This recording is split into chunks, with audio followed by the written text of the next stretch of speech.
Tomin J തച്ചങ്കരിക്കെതിരെ R ശ്രീലേഖയുടെ Facebook post. കഴിഞ്ഞ 29 വർഷമായി തച്ചങ്കരി തന്നെ പിന്തുടർന്ന് വേട്ടയാടുകയാണെന്നും തനിക്കെതിരായ വിജിലൻസ് കേസിന് പിന്നിൽ തച്ചങ്കരിയെന്നും ശ്രീലേഖ.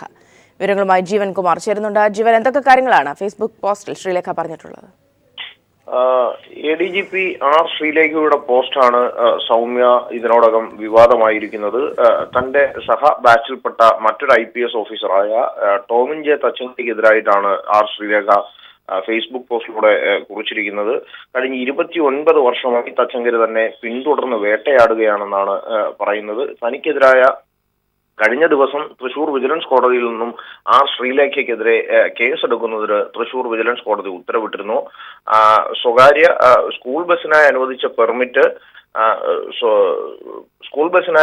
പെർമിറ്റ് സ്വകാര്യ ബസ്സിനായി മറിച്ചു കൊടുക്കുന്നത് സംബന്ധിച്ച് പരാതി ഉണ്ടായിട്ടും അതിന്മേൽ ട്രാൻസ്പോർട്ട് കമ്മീഷൻ എന്ന നിലയിൽ ശ്രീലേഖ നടപടിയെടുത്തില്ല എന്ന് ആവശ്യപ്പെട്ടുകൊണ്ട് അതിനാൽ ശ്രീലേഖയ്ക്കെതിരെ നടപടി വേണമെന്ന് ആവശ്യപ്പെട്ടുകൊണ്ട് ഒരു വ്യക്തി സമർപ്പിച്ച ഹർജിയിലാണ് ശ്രീലേഖയ്ക്കെതിരെ കേസെടുക്കാനായി തൃശൂർ വിജിലൻസ് കോടതി ഉത്തരവിട്ടത്.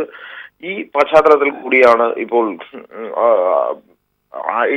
ADGP R Sreelekha Tomin J തച്ചങ്കരിക്കെതിരെ രംഗത്ത് വന്നിരിക്കുന്നത്. ഇരുവരും 1987 ബാച്ചിലെ IPS ഉദ്യോഗസ്ഥരാണ്. ഇരുവരും ദീർഘനാളായി സംസ്ഥാനത്ത് പ്രവർത്തിക്കുന്ന പ്രധാനപ്പെട്ട പദവികളിൽ പ്രവർത്തിക്കുന്ന IPS ഉദ്യോഗസ്ഥരാണ്. ശ്രീലേഖ വഹിച്ചിരുന്ന പദവികളിൽ പലതിലും ജീവൻ തിരികെ എത്താം. ഇപ്പോൾ ശ്രീ ടോമിൻ ജെ തച്ചങ്കരി തന്നെ ടെലിഫോൺ ലൈൻ ചേരുന്നുണ്ട്. ശ്രീ ടോമിൻ ജെ തച്ചങ്കരി, ആർ ശ്രീലേഖയുടെ ഫേസ്ബുക്ക് പോസ്റ്റ് താങ്കളും ശ്രദ്ധിച്ചിട്ടുണ്ടാകാം. എന്താണ് അതേക്കുറിച്ച് പറയാനുള്ളത്? ഇങ്ങനെ ഒരു വന്നപ്പോഴാണ് ഞാൻ അറിയുന്നത് ശ്രീലേഖയ്ക്ക് ഇങ്ങനെ ഒരു ഒരു ഒരു എതിർപ്പ് എന്നോട് ഉണ്ടെന്നുള്ളത്. യാതൊരു രീതിയിലും ഈ കേസിന്റെ പിറകിൽ എനിക്ക് മനസ്സാവാച ഒരു അറിവുമില്ല. എന്തുകൊണ്ടാണ് ഇങ്ങനെ ഒരു സഹപ്രവർത്തകനെ കുറിച്ച് ഒരു ഇത്രയും ഉത്തരവാദപ്പെട്ട ഒരു ഉദ്യോഗസ്ഥ ഒരു രേഖകളോ ഒരു തെളിവുകളോ ഇല്ലാതെ പറഞ്ഞതെന്നുള്ളത് എന്നെ അത്ഭുതപ്പെടുത്തുന്നു. തീർച്ചയായും ഇക്കാര്യം ഉയർന്ന ഉദ്യോഗസ്ഥരുടെ ശ്രദ്ധയിൽപ്പെടുത്തേണ്ടതാണ്. കാരണം പബ്ലിക് ഡൊമൈനിൽ ഒരു സഹപ്രവർത്തകനെ കുറിച്ച് ഇത്രയും ബാലിശ്യമായിട്ടുള്ള ഒരു ആരോപണം പറയുമ്പോൾ ആദ്യം ആ ഉദ്യോഗസ്ഥനോട് തന്നെ ചോദിക്കേണ്ടതാണ്. അതല്ലെങ്കിൽ അതിനെന്തെങ്കിലും തെളിവുകൾ ഉണ്ടാകേണ്ടതാണ്. ഈ 10-29 വർഷമായി അതാണ് ശ്രീ ടോമിൻ ജെ തച്ചങ്കരി 29 വർഷമായി താങ്കൾ പിന്തുടർന്ന് വേട്ടയാടുന്നു എന്നാണ് പറഞ്ഞിരിക്കുന്നത്. 29 വർഷമായി ആരെ വേട്ടയാടി എന്നുള്ളത് കേരളത്തിൽ ഉയർന്ന ഉദ്യോഗസ്ഥർക്കൊക്കെ അറിയാം. പിന്നെ എന്താകാം ഇങ്ങനെ ഒരു പോസ്റ്റ് ഇടാനുള്ള ഒരു ചേതോവികാരം എന്താകാം? അത് ഞാൻ അവരെ പിന്തുടർന്ന് ട്രാൻസ്പോർട്ട് കമ്മീഷണറായിട്ട് വന്നത് ഒരു യാദൃച്ഛികമായിട്ടുള്ള ഒരു കാര്യമായിട്ടാണ് എനിക്ക് തോന്നുന്നത്. ഇനി അതുകൊണ്ടാണോ എന്ന് എനിക്കറിയില്ല. ഏതായാലും എന്താണെന്നുള്ളത് പരിശോധിക്കേണ്ട ഒരു കാര്യം. ആ ഒരു നടപടിയിൽ നേരത്തെ തന്നെ എന്തെങ്കിലും തർക്കങ്ങൾ ഉണ്ടായിട്ടുണ്ടോ? ഒരിക്കലുമില്ല. എന്നെ പോസ്റ്റ് ചെയ്തു, ഞാൻ തുടരുന്നു എന്ന് എന്നെ ഇവിടുന്ന് മാറ്റുന്നു എന്ന് ഞാൻ ഇവിടുന്ന് മാറും. മുൻപ് ഇത്തരം കാര്യങ്ങൾ ആരോടും ആർ ശ്രീലേഖ പറഞ്ഞതായൊന്നും താങ്കൾക്കറിയില്ല? ഇല്ല, അങ്ങനെ പറഞ്ഞാൽ എനിക്കറിയില്ല. ഇപ്പോൾ എന്തായാലും ഫേസ്ബുക്കിലാണ് ഇട്ടിരിക്കുന്നത്. പരസ്യമായ ഒരു വിമർശനമാണ്. എന്റെ അഭിപ്രായത്തിൽ ഇത് ചട്ടലംഘനമായിട്ടാണ് എനിക്ക് തോന്നുന്നത്. ഞാനത് ഉത്തരവാദിത്തത്തോടെ ശ്രദ്ധയിൽപ്പെടുത്തും. വളരെ നന്ദി ശ്രീ ടോമിൻ ജെ തച്ചങ്കരി. ഈ അവസരത്തിൽ നമ്മോട് സംസാരിച്ചതിന്. 29 വർഷമായി ടോമിൻ ജെ തച്ചങ്കരി തന്നെ പിന്തുടർന്ന് വേട്ടയാടുകയാണ് എന്നാണ് ആർ ശ്രീലേഖ പറഞ്ഞത്. ഇത് ചട്ടലംഘനമാണ്, അതിനെ ആ വിധത്തിൽ നേരിടുമെന്നാണ് ശ്രീ ടോമിൻ ജെ തച്ചങ്കരി പ്രതികരിച്ചിരിക്കുന്നത്. ഫേസ്ബുക്കിലാണ് ആർ ശ്രീലേഖയുടെ വിമർശനം. തനിക്കെതിരായ വിജിലൻസ് കേസിന് പിന്നിൽ തച്ചങ്കരിയാണ് എന്നാണ് ആർ ശ്രീലേഖ പറഞ്ഞിരിക്കുന്നത്. രാഷ്ട്രീയ വിവാദങ്ങൾക്കിടെ ഇന്ന് UDF യോഗം ചേരും. രാവിലെ 11-ന് തിരുവനന്തപുരത്താണ് യോഗം. സോളാർ കേസിൽ പ്രതിപക്ഷ പ്രക്ഷോഭങ്ങളെ നേരിടാനുള്ള തന്ത്രങ്ങൾക്ക് യോഗം രൂപം നൽകും. കെ ബാബുവിന്റെ രാജി സംബന്ധിച്ചും ഇന്ന് അന്തിമ തീരുമാനം ഉണ്ടാകും. സോളാർ തട്ടിപ്പിൽ മുഖ്യമന്ത്രിക്കെതിരെയുണ്ടായ പുതിയ വെളിപ്പെടുത്തലുകൾ രാഷ്ട്രീയ പ്രതിസന്ധി സൃഷ്ടിച്ച സാഹചര്യത്തിലാണ് ഇന്ന് UDF യോഗം ചേരുന്നത്. യോഗം മുഖ്യമന്ത്രിക്ക് പൂർണ്ണ പിന്തുണ പ്രഖ്യാപിച്ചേക്കും. സോളാർ വിഷയമുയർത്തി നിയമസഭയ്ക്കകത്തും പുറത്തും പ്രക്ഷോഭം ശക്തമാക്കാനുള്ള LDF നീക്കത്തെ പ്രതിരോധിക്കാനുള്ള തന്ത്രങ്ങളും യോഗം ചർച്ച ചെയ്യും. ഹൈക്കോടതി വിധിയും വിധിയിലെ വിജിലൻസ് കോടതിക്കെതിരായ പരാമർശങ്ങളുമാണ് ആരോപണങ്ങളെ പ്രതിരോധിക്കാനുള്ള UDFന്റെ പ്രധാന ആയുധം. ആരോപണങ്ങൾ ഉന്നയിച്ച സരിതയ്ക്കെതിരെ നിയമ നടപടി സ്വീകരിക്കുന്ന കാര്യവും യോഗം ചർച്ച ചെയ്തേക്കും. കെ ബാബുവിന്റെ രാജിക്കാര്യത്തിൽ ഇന്നത്തെ UDF യോഗം തീരുമാനമെടുക്കുമെന്നാണ് മുഖ്യമന്ത്രി നേരത്തെ പറഞ്ഞിരുന്നത്. ബാബു രാജിവെച്ചാൽ മുഖ്യമന്ത്രിയുടെയും മന്ത്രി ആര്യാടൻ മുഹമ്മദിന്റെയും രാജി ആവശ്യം ഉയരാൻ സാധ്യതയുണ്ട്. അതിനാൽ ബാബു മന്ത്രിസഭയിൽ തുടരാനാണ് സാധ്യത. അതേസമയം ബാബുവിന്റെ രാജി സ്വീകരിക്കേണ്ടെന്ന എ ഗ്രൂപ്പ് നിലപാടിനെ ഘടകകക്ഷികൾ എതിർത്തേക്കും. രാവിലെ 11-ന് ക്ലിഫ് ഹൗസിലാണ് UDF യോഗം. News bureau, Thiruvananthapuram. ഹൈക്കോടതി വിധി ഉമ്മൻചാണ്ടിക്ക് നിയമപരമായി ഒരു പിടിവള്ളിയായെങ്കിലും മുഖ്യമന്ത്രി സ്ഥാനത്ത് നിന്ന് മാറ്റണമെന്ന ആവശ്യം ഹൈക്കമാൻഡിന് മേൽ ശക്തമാണ്. സംസ്ഥാനത്തെ സാഹചര്യങ്ങളെക്കുറിച്ച് സോണിയാഗാന്ധി കേരള നേതാക്കളെ പ്രത്യേകം കണ്ട് ചർച്ച നടത്തുന്നത് തുടരുന്നു.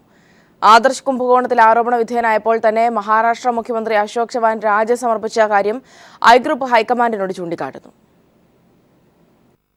കേന്ദ്രതലത്തിൽ BJP മുഖ്യമന്ത്രിമാർക്കെതിരെ കോൺഗ്രസ് നടത്തുന്ന അഴിമതി ആരോപണങ്ങളും പോരാട്ടങ്ങളും തകർത്തുകളയുന്നതാണ് കേരളത്തിൽ ഉമ്മൻചാണ്ടി സ്വീകരിച്ചിരിക്കുന്ന നിലപാടെന്നാണ് ഹൈക്കമാൻഡിലെ ഒരു വിഭാഗം ചൂണ്ടിക്കാട്ടുന്നത്. ഉമ്മൻചാണ്ടിയെ മുഖ്യമന്ത്രി സ്ഥാനത്ത് പ്രതിഷ്ഠിച്ചുകൊണ്ട് വ്യാപം കേസിൽ ആരോപണ വിധേയനായ മധ്യപ്രദേശ് മുഖ്യമന്ത്രി ശിവരാജ് സിംഗ് ചൗഹാൻ രാജിവെക്കണമെന്ന് പാർട്ടിക്ക് അവകാശപ്പെടാനാകില്ലെന്ന് ഐ ഗ്രൂപ്പിനെ പിന്തുണയ്ക്കുന്ന നേതാക്കൾ ഹൈക്കമാൻഡിനെ അറിയിച്ചു.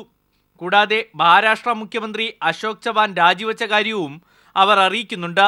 ആദർശ് കുംഭകോണ കേസിൽ ആരോപണ വിധേയനായപ്പോൾ തന്നെ പാർട്ടി മുഖ്യമന്ത്രി അശോക് ചവാന്റെ രാജി എഴുതി വാങ്ങി. ഇതേ നിലപാട് ഉമ്മൻചാണ്ടിയോടും സ്വീകരിച്ചില്ലെങ്കിൽ കേന്ദ്രതലത്തിൽ പാർട്ടിയുടെ പ്രതിച്ഛായയെ ബാധിക്കും. സംസ്ഥാന നിയമസഭാ തെരഞ്ഞെടുപ്പിൽ UDF നാമാവശേഷമാകും. പ്രശ്നം ഗുരുതരമായി തുടരുന്ന സാഹചര്യത്തിൽ സോണിയാഗാന്ധി കേരള നേതാക്കളുമായി പ്രത്യേകം ചർച്ച നടത്തുകയാണ്. KV തോമസ് MPയും സോണിയാഗാന്ധിയെ കണ്ട് വിഷയം അവതരിപ്പിച്ചു. കൊണ്ടുവരണമെന്ന് ഉമ്മൻചാണ്ടി പറഞ്ഞു. ഉമ്മൻചാണ്ടി 14 മണിക്കൂർ ഒരു കമ്മീഷന് മുമ്പിൽ നിന്ന് ഉമ്മൻചാണ്ടിയാണ്.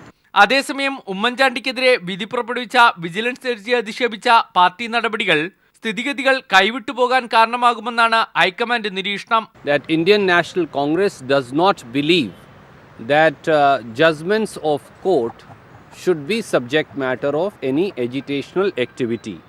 If out of some enthusiasm, some youth congress or NSUI friends have done it, we will advise them accordingly.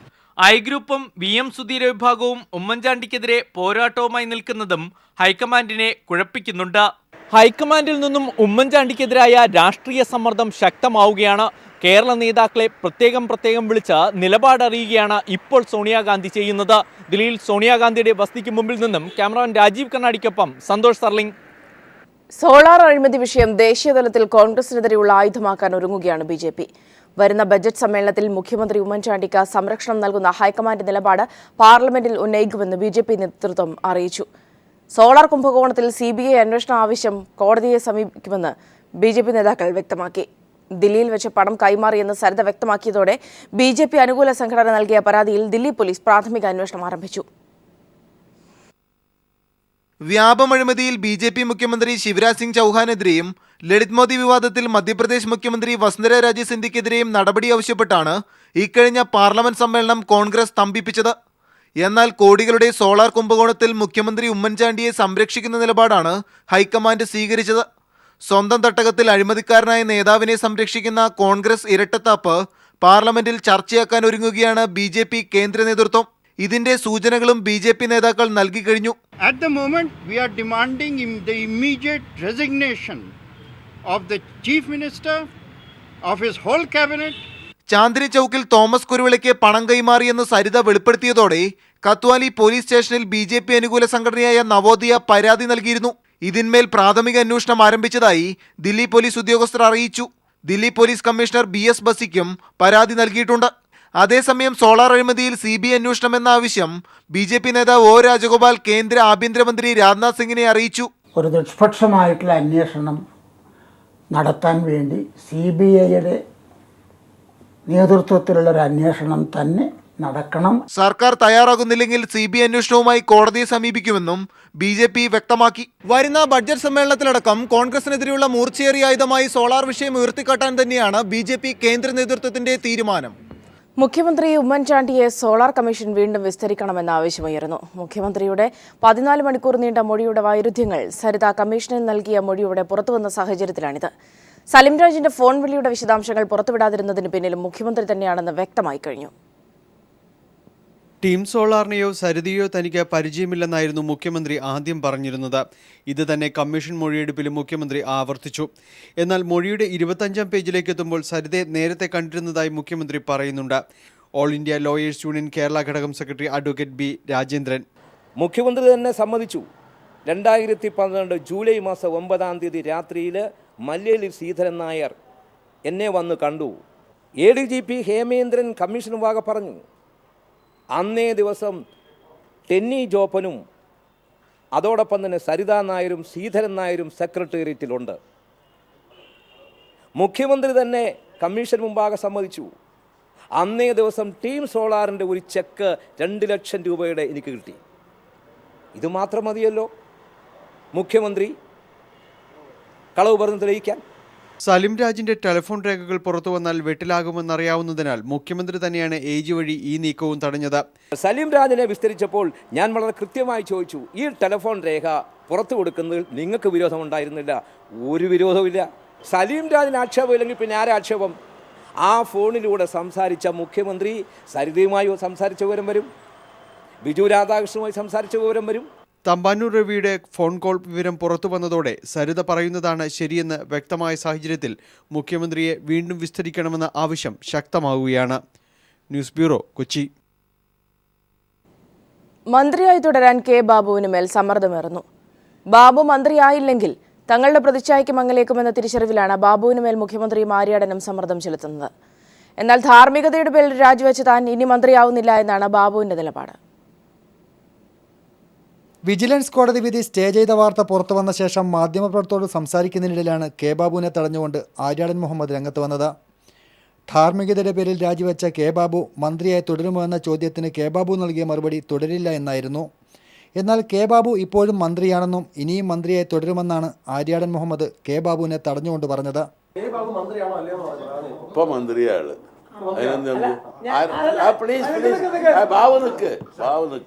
ബാബുവിനേക്കാളും മുമ്പ് ഞാൻ മന്ത്രിയായവനാണ്.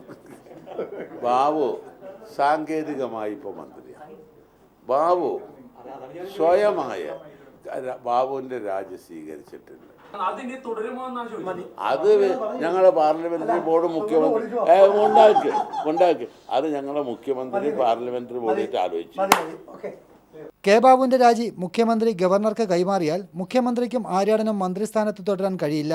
ഈ സാഹചര്യത്തിലാണ് ബാബുവിനെ വീണ്ടും മന്ത്രിയാക്കാൻ ഇരുവരും സമ്മർദ്ദം നടത്തുന്നത്. എന്നാൽ കെ ബാബുവിന് മന്ത്രിയായി തുടരാൻ താല്പര്യമില്ല എന്നാണ് ബാബുവിനോട് അടുപ്പം പുലർത്തുന്നവർ പറയുന്നത്. എന്നാൽ ബാബു രാജിവെച്ചാൽ അത് മുഖ്യമന്ത്രിയുടെയും വൈദ്യുതി മന്ത്രിയുടെയും പ്രതിച്ഛായയെ മങ്ങലേൽപ്പിക്കുമെന്ന കാരണത്താൽ ഇരുവരും ബാബുവിന് മേൽ സമ്മർദ്ദം ചെലുത്തി വരികയാണ്. Shajahan, news bureau, Kochi. കതിരൂർ മനോജ് വധക്കേസിൽ CPIM ജില്ലാ സെക്രട്ടറി P. ജയരാജൻ സമർപ്പിച്ച ജാമ്യ ഹർജിയിൽ കോടതി ഇന്ന് വിധി പറയും. CBI അന്വേഷണ ഉദ്യോഗസ്ഥർക്ക് മുൻപ് ഹാജരാകാൻ വീണ്ടും നോട്ടീസ് അയക്കുകയും UAPA നിയമമടക്കം ചേർത്ത് പ്രതിപട്ടികയിൽ ഉൾപ്പെടുത്തിയ സാഹചര്യത്തിലുമാണ് തലശ്ശേരി ജില്ലാ സെഷൻസ് കോടതിയിൽ ജയരാജൻ മുൻകൂർ ജാമ്യാപേക്ഷ ഹർജി സമർപ്പിച്ചിരിക്കുന്നത്. രാഷ്ട്രീയ പകപോക്കലിന്റെ ഭാഗമായി BJPയുടെയും കേന്ദ്ര സർക്കാരിന്റെയും സമ്മർദ്ദത്തിന് വഴങ്ങി CBI തന്നെ പ്രതിപട്ടികയിൽ ഉൾപ്പെടുത്തിയതായിരുന്നു എന്നാണ് P. ജയരാജൻ ജാമ്യ ഹർജിയിൽ പറഞ്ഞിരിക്കുന്നത്. ജനങ്ങളാണ് രാജ്യത്തെ ചരിത്രം നിർമ്മിക്കുന്നത്. ഈ രാജ്യത്തെ കാര്യങ്ങൾ നടക്കണമെന്നുണ്ടെങ്കിൽ ജനങ്ങൾ സംഘടിക്കണം.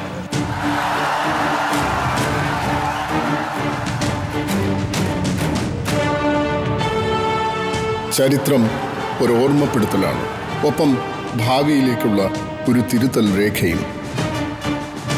പുതിയ ചിന്ത, പുതിയ കർമ്മം, പുതിയ കേരളം. പങ്കെടുക്കൂ, അണിചേരൂ ഈ ബഹുജന മുന്നേറ്റത്തിൽ. പിണറായി വിജയൻ നയിക്കുന്ന നവകേരള മാർച്ച് ഇന്ന് തൃശൂർ ജില്ലയിൽ പര്യടനം ആരംഭിക്കും. ചേലക്കര, ഓട്ടുപാറ, കുന്നംകുളം, തൃശൂർ നഗരം എന്നിവിടങ്ങളിൽ ഇന്ന് ജാഥയ്ക്ക് സ്വീകരണം നൽകും. വടക്കൻ ജില്ലകളിൽ ലഭിച്ച അഭൂതപൂർവമായ ജനപിന്തുണയുടെ കൂടി കരുത്തിലാണ് മാർച്ച് മധ്യകേരളത്തിലേക്ക് കടക്കുന്നത്. ചേലക്കര മണ്ഡലത്തിലെ സ്വീകരണത്തോടെയാണ് തൃശൂർ ജില്ലയിലെ പര്യടനത്തിന്റെ തുടക്കം. തുടർന്ന് വടക്കാഞ്ചേരി മണ്ഡലത്തിന്റെ ഭാഗമായ ഓട്ടുപാറയിലും കുന്നംകുളത്തും സ്വീകരണമൊരുക്കിയിട്ടുണ്ട്. തൃശൂർ തെക്കേ ഗോപുരനടയിലാണ് 16-ാം ദിവസത്തെ പര്യടനത്തിന്റെ സമാപനം. വടക്കൻ കേരളത്തിലെ 6 ജില്ലകളിലെ ജാഥാപ്രയാണം ഇന്നലെ പൂർത്തിയായി. കാസർഗോഡ് ആരംഭിച്ച് പാലക്കാട് എത്തി ജാഥ ഒരു ഘട്ടം പൂർത്തിയാക്കുമ്പോൾ ലക്ഷോപലക്ഷം ഇതിനകം ജാഥയിൽ അണിനിരന്നു കഴിഞ്ഞു. ഉപ്പളയിലെ ഉദ്ഘാടന ചടങ്ങ് മുതൽ ജനങ്ങൾക്കിടയിൽ ഈ ആവേശം പ്രകടമായിരുന്നു. കാസർഗോഡ് പിന്നിട്ട ജാഥ കണ്ണൂരിലെത്തിയപ്പോൾ സ്വീകരണ കേന്ദ്രങ്ങൾ ജനസമുദ്രങ്ങളായി മാറുന്നതാണ് കണ്ടത്. കോഴിക്കോടും വയനാടും പാലക്കാടും ഒരു നാടൊന്നാകെ പിണറായിയെ കാണാനും വരവേൽക്കാനും എത്തി. എന്നാൽ മലപ്പുറം ജില്ല സംഘാടകരെ പോലും അത്ഭുതപ്പെടുത്തി. ലീഗ് കോട്ടകളെന്ന് വിശേഷിപ്പിക്കപ്പെടുന്ന പ്രദേശങ്ങളിൽ പോലും വലിയ ബഹുജന പങ്കാളിത്തമാണ് ഉണ്ടായത്. വിശേഷിച്ചും സ്ത്രീകളുടെയും യുവാക്കളുടെയും സാന്നിധ്യം. നവകേരള മാർച്ചിന് ലഭിച്ച ജനപിന്തുണ മാറ്റത്തിൻ്റെ ദിശാസൂചനയാണെന്ന് CPIM വിലയിരുത്തുന്നു. ജാഥാംഗവും സംസ്ഥാന സെക്രട്ടേറിയറ്റ് അംഗവുമായ MV ഗോവിന്ദൻ മാസ്റ്റർ. ജനങ്ങളിൽ താല്പര്യം ഉണ്ടാക്കാൻ സാധിക്കുന്ന മുദ്രാവാക്യമാണ് മതനിരപേക്ഷത എന്നുള്ളതും വികസിത കേരളം എന്നുള്ളതും അഴിമതിക്കെതിരായിട്ടുള്ള ശക്തിയായിട്ടുള്ള നിലപാട് വേണം എന്ന അർത്ഥത്തിലുള്ള ഈ 3 മുദ്രാവാക്യവും ജനങ്ങളങ്ങോട്ട് ഏറ്റെടുത്ത് നെഞ്ചേറ്റിയിട്ടുള്ള ഒരു പ്രത്യേക കാഴ്ചയാണ് കേരളത്തിലുടനീളം കാണാൻ പോകുന്നത്. അതിൻ്റെ ഭാഗമായിട്ടുള്ള ഒരു വമ്പിച്ച കുതിപ്പാണ് വടക്കൻ മേഖലയിൽ പൊതുവെ കണ്ടിട്ടുള്ളത്. സോളാർ കുംഭകോണത്തിൽ മുഖ്യമന്ത്രിയുടെ പങ്ക് കൂടുതൽ വ്യക്തമായതും ഈ ദിവസങ്ങളിലായിരുന്നു. പിന്നീട് മുഖ്യമന്ത്രിക്കെതിരെയുള്ള ജനരോഷം ഇരമ്പിയാർക്കുന്നതാണ് കണ്ടത്. സ്വീകരണ യോഗങ്ങളിൽ പിണറായിയും സോളാർ മുഖ്യ വിഷയമാക്കി. ഉമ്മൻചാണ്ടിയുടെ സാധാരണ കുതന്ത്രങ്ങൾ ഉപയോഗിച്ച് രക്ഷപ്പെട്ട് നടക്കാമെന്ന് കരുതണ്ട. നിങ്ങൾ തുറന്നു കാട്ടപ്പെട്ട് കഴിഞ്ഞു. അക്കാര്യത്തിൽ രണ്ടഭിപ്രായം ഇവിടെയില്ല. നമ്മുടെ കേരളത്തിൽ നമ്മുടെയെല്ലാം തലയ്ക്ക് മീതെ മുഖ്യമന്ത്രിയായി അങ്ങനെ വാഴുമെന്നാണ് പറയുന്നത്. ജനങ്ങൾ ഒറ്റക്കെട്ടായി പറയുന്നു, ഈ വിഴുപ്പ് ഭാണ്ഡം പേറാൻ ഞങ്ങൾ തയ്യാറല്ല എന്ന്. ആ നിലയിലുള്ള പ്രക്ഷോഭങ്ങൾ ഉയർന്നു വരുന്നുണ്ട്, പ്രതിഷേധങ്ങൾ ഉയർന്നു വരുന്നുണ്ട്. ആ പ്രതിഷേധങ്ങൾ ഇനി കനക്കും, കൂടുതൽ കനത്ത രീതിയിലുള്ള പ്രതിഷേധങ്ങൾ ഉയർന്നു വരും. ഉമ്മൻചാണ്ടി സുഖമായി നാളുകളെ മുഖ്യമന്ത്രിയായി ഭരിച്ച് നീങ്ങാം എന്ന് തെറ്റിദ്ധരിക്കേണ്ടതായിട്ടില്ല. കാരണം ജനങ്ങൾക്ക് സാമാന്യ ജനാധിപത്യ ബോധമുണ്ട്. അങ്ങനെ ജാഥ രണ്ടാം പകുതിയിലേക്ക് കടക്കുമ്പോൾ ജനമനസ് കീഴടക്കി എന്ന് മാത്രമല്ല, എല്ലാ വിഭാഗം മാധ്യമങ്ങൾക്കും അവഗണിക്കാനാവാത്ത ജനമുന്നേറ്റമായി മാറുകയും ചെയ്തു. ക്യാമറാമാൻമാരായ ബാബുരാജ് മൊറാഴയ്ക്കും അഭിലാഷ് നിലമ്പൂരിനുമൊപ്പം സാലി മുഹമ്മദ്. മുതിർന്ന മാധ്യമപ്രവർത്തകനും ഏഷ്യാനെറ്റ് ന്യൂസ് ചാനലിന്റെ എഡിറ്റർ ഇൻ ചീഫുമായ TN ഗോപകുമാർ അന്തരിച്ചു. 58 വയസ്സായിരുന്നു. ഇന്ന് പുലർച്ചെ 3:50 തിരുവനന്തപുരത്തെ സ്വകാര്യ ആശുപത്രിയിലായിരുന്നു അന്ത്യം. സംസ്കാരം ഇന്ന് വൈകിട്ട് 5 മണിക്ക് തൈക്കാട് ശാന്തി കവാടത്തിൽ നടക്കും. വിവരങ്ങളുമായി ജിതിൻ ചന്ദ്രൻ ചേരുന്നുണ്ട്. ജിതിൻ, വിശദാംശങ്ങൾ. മുതിർന്ന മാധ്യമ പ്രവർത്തകരും ഏഷ്യാനെറ്റ് ന്യൂസ് എഡിറ്റർ ഇൻ ചീഫുമായ TN ഗോപകുമാർ ഇന്ന് പുലർച്ചെ 3:50 തിരുവനന്തപുരത്തെ സ്വകാര്യ ആശുപത്രിയിൽ വെച്ച് അന്തരിച്ചത്. അദ്ദേഹത്തിന് 58 വയസ്സായിരുന്നു. ഇപ്പോൾ അദ്ദേഹത്തിന്റെ മൃതദേഹം അദ്ദേഹത്തിന്റെ സ്വവസതിയായ പേട്ടയിൽ പൊതുദർശനത്തിന് വെച്ചിരിക്കുകയാണ്. തുടർന്ന് ഏഷ്യാനെറ്റ് ന്യൂസ് ആസ്ഥാനത്തും തിരുവനന്തപുരം പ്രസ് ക്ലബിലും പൊതുദർശനം നടത്തും. വൈകിട്ട് 5 മണിക്ക് തിരുവനന്തപുരം ശാന്തി കവാടത്തിലാണ് അദ്ദേഹത്തിന്റെ സംസ്കാര ചടങ്ങുകൾ നടക്കുക. നമുക്കറിയാം, മാധ്യമരംഗത്ത് 3 പതിറ്റാണ്ടിലേറെ നീണ്ട ശക്തമായ സാന്നിധ്യമായിരുന്നു TNG എന്ന മൂന്നക്ഷരത്തെ വിളിപ്പേരിൽ മാധ്യമലോകം വിളിച്ച TN ഗോപകുമാർ. ഇന്ത്യൻ എക്സ്പ്രസിലൂടെയാണ് അദ്ദേഹം പത്രപ്രവർത്തന രംഗത്തെത്തിയത്. തുടർന്ന് മാതൃഭൂമിയിലും ന്യൂസ് ടൈമിലും പ്രവർത്തിച്ചു. സ്റ്റേറ്റ്സ്മാൻ, ഇൻഡിപെൻഡന്റ് തുടങ്ങിയ ഇംഗ്ലീഷ് ഭാഷാ പത്രങ്ങളിലും അദ്ദേഹം പിന്നീടാണ് അദ്ദേഹം ദൃശ്യമാധ്യമ രംഗത്തേക്ക് ചുവടുവെച്ചത്. BBC-ക്ക് വേണ്ടി പ്രവർത്തിച്ചായിരുന്നു അദ്ദേഹം ദൃശ്യമാധ്യമ രംഗത്ത് തന്റെ പ്രവർത്തനം ആരംഭിച്ചത്. പിന്നീട് മലയാളത്തിലെ ആദ്യ സ്വകാര്യ ടെലിവിഷൻ ചാനലായി ഏഷ്യാനെറ്റിനെ ആരംഭിച്ചപ്പോൾ അന്ന് മുതൽ തന്നെ വാർത്താ വിഭാഗത്തിലെ പ്രധാനിയായിരുന്നു അദ്ദേഹം. പ്രത്യേക വാർത്താ ചാനലായി ഏഷ്യാനെറ്റ് ന്യൂസ് ചാനൽ ആരംഭിച്ചപ്പോൾ തുടക്കം മുതൽ തന്നെ വാർത്താ വിഭാഗം മേധാവിയായും TN ഗോപകുമാർ ആ സ്ഥാനത്ത് മരണം വരെ തുടരുകയുണ്ടായി. അദ്ദേഹം നിർമ്മിച്ച് അവതരിപ്പിച്ച കണ്ണാടി എന്ന വാർത്താധിഷ്ഠിത പ്രതിവാര പരിപാടി ലോകശ്രദ്ധ തന്നെ നേടിയ ചരിത്രം സൃഷ്ടിച്ച പരിപാടിയാണ്. ഒപ്പം തന്നെ സാഹിത്യ സിനിമാ രംഗങ്ങളിലും അദ്ദേഹം കയ്യൊപ്പ് ചാർത്തിയിരുന്നു. വോൾഗ തരംഗങ്ങൾ ഉൾപ്പെടെ ഒട്ടേറെ ശ്രദ്ധേയമായ കൃതികൾ അദ്ദേഹം രചിച്ചിട്ടുണ്ട്. ജീവൻ മഷായ് എന്ന സിനിമ സംവിധാനം ചെയ്തുകൊണ്ട് ചലച്ചിത്ര രംഗത്തും അദ്ദേഹം ശക്തമായ സാന്നിധ്യമായി.